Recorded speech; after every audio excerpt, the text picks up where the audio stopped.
정계 은퇴를 선언했던 유시민 전 장관, 새누리당으로부터 유스트라다무스가 아니냐라는 별칭을 들었군요. 오늘 유시민 전 장관이 정의당 홈페이지에 올린 선거 관련 발언 때문에 여러 가지 상황이 복잡합니다. 자, 유시민 전 장관 친노의 핵심이고 노무현 전 대통령의 심리적 경호실장이었는데 그가 들었던 얘기를, 남겼던 얘기를 다시 한번 직접 확인해 봤으면 좋겠습니다. 이야기 듣고 얘기 나누겠습니다.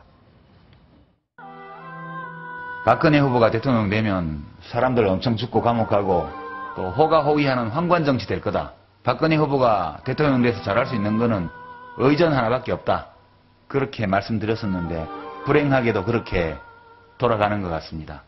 죄 없는 아이들이 그렇게 죽은 세월호 사건, 이명박근혜 정권 7년 차에 일어난 사건입니다. 충성도를 기준으로 해서 아무 능력도 없는 사람들 자리 주고 끼리끼리 뭉쳐가지고 자리 주고받고 돈 주고받고 이렇게 해서 국가의 안전관리 기능을 전부 다 무력화시킨 사건이 세월호 사건입니다. 네, 유시민 전 장관이 대한민국의 현 상황을 진단한 것 개인의 자유입니다. 하지만 마치 큰 희생, 젊은이들의 죽음을 예고나 했다는 듯이 특히 그것이 박근혜 정부가 되면 다 사람들이 많이 죽을 것이라고 했다는 것 때문에 이 사람의 죽음을 너무 가벼이 여긴 것 아니냐는 논란이 시작되고 있습니다.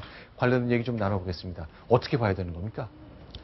집에 불이 났는데 옆집에서 사람이 왔어요. 그러더니 거봐 내가 난로 켜고 자면 불 난다고 그랬지.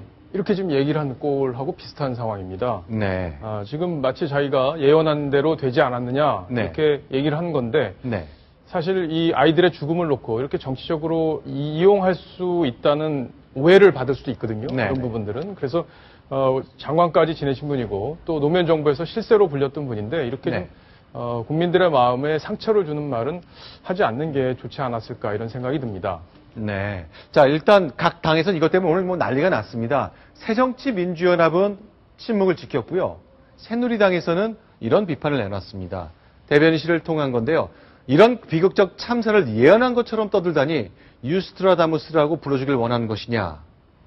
또 하나 있습니다. 소중한 생명들이 희생당한 비극적인 사건을 정치적으로 악용하는 모습이 그저 추악할 뿐이다. 이런 논평을 내놨습니다.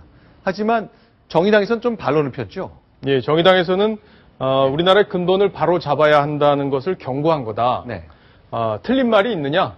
뭐 이렇게 얘기를 했습니다. 하지만 이 문제는 옳고 그르다. 뭐 이런 관점으로 볼 문제는 아닌 것 같고요. 다만 유시민 전 장관이 지적한 부분 중에 박근혜 대통령의 어떤 인사 문제, 김창중 전 대변인의 어떤 그런 파문 이런 것들은 뭐 얼마든지 지적을 해도 되지만 내가 이럴 줄 알아서 찍지 말라고 하지 않았냐라고 얘기하는 것은 이 시국에 또 우리 국민이 모두 하나 힘을 모아서 위기를 헤쳐나가야 되는 상황에서는 부적절한 발언이 아니었느냐 이런 평가가 많은 것 같습니다. 자, 그럼 눈길을 끄는 게요. 이제 유시민 전 장관이 정의당에서 6.4 지방선거를 이기기 위해서 현 상황을 비판하고 지지자들에게 그러니 정부를 심판하라고 한 얘기잖아요. 그런데 눈길을 끄는 것은 내가 전에 이렇게 예언한 적이 있다고 했는데 그 말이 어디서 나온 걸까요? 저희가 좀 찾아봤더니요. 대통령 선거 닷새 전 CBS 라디오가 유시민 장관을 인터뷰를 했었습니다. 그때 이 라디오 인터뷰를 다시 한번 들려드리겠습니다. 여러분들은 어떻게 생각하시는지 좀 평가를 듣고 싶습니다. 당시로선 예언이었고요. 저희가 1년 반을 지내본 그 결과일 겁니다. 같이 듣겠습니다. 이게 뭐 적대 진영이 있으니까 경쟁 진영이 있으니까 좀 공격이다 그렇게 볼 수도 있지만 박근혜 씨가 대통령이 되면 사람들이 무지하게 감옥 갈 것 같아요. 우선 선거 과정에서 뭐 공격하고 비판하고 했던 사람들부터 문재인 씨가 대통령이 되면 그럴 일 없을 것 같은데 이 이야기는 집권 기간 내내 그런 일들이 반복될 거라는 뜻이에요. 보복할 거라고 보신다? 보복뿐만 아니라 논리나 말로 타인을 이렇게 설득하거나 이렇게 해내지 못하는 사람은 결국 힘을 쓰게 돼 있습니다. 그래서 그런 점이 좀 무섭고요. 이명박 대통령보다 훨씬 더 심할 거다 그렇게 봐요. 근데 지금 선거 입장에서 박근혜 대통령과 다른 편에 섰던 사람들이 지금 감옥 갈 거란 얘기 했지 않습니까? 그렇죠. 근데 감옥 간 사람 누가 있는지 저도 잘 모르겠는데. 있죠.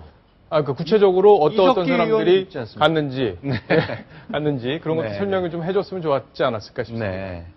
자, 정치적으로 반대쪽에 있는 사람, 일단 두 가지를 얘기했습니다. 박근혜 대통령이 취임하기 위해서 당선이 되는 경우에는 정치적 반대자가 감옥에 갈 거다. 그리고 사람들이 많이 죽을 것이다. 아마 이제 세월호 참사 때문에 이런 얘기를 한 것 같은데요. 그러니까 그러면 예, 말씀하시죠.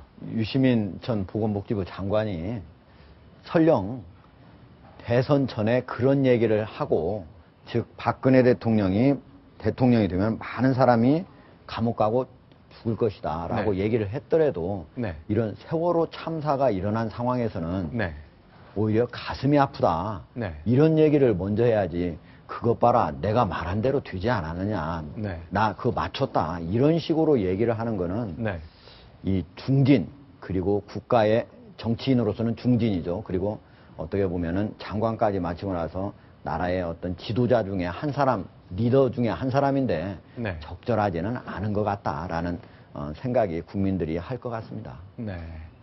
그렇죠. 이런 대형 사고 나는 것 막아야 되고 또 초기 되는 거 잘해야 되는 건 맞습니다만, 과거에 뭐 다양한 참사가 있었는데 그런 일이 생겼다고 누가 취임하면 누가 사람들이 많이 죽을 것이다 이렇게 말할 수 없지 않습니까? 알겠습니다. 자, 정의당은 이제 과연 이 영상이 초반 공개됐는데 정확하게는 27일 날 예고된 방송인데요. 실제로 예정대로 이 방송을 올릴까요? 아니면 내릴까요? 아니면 수정을 할까요? 그 결과도 한번 지켜봤으면 좋겠습니다.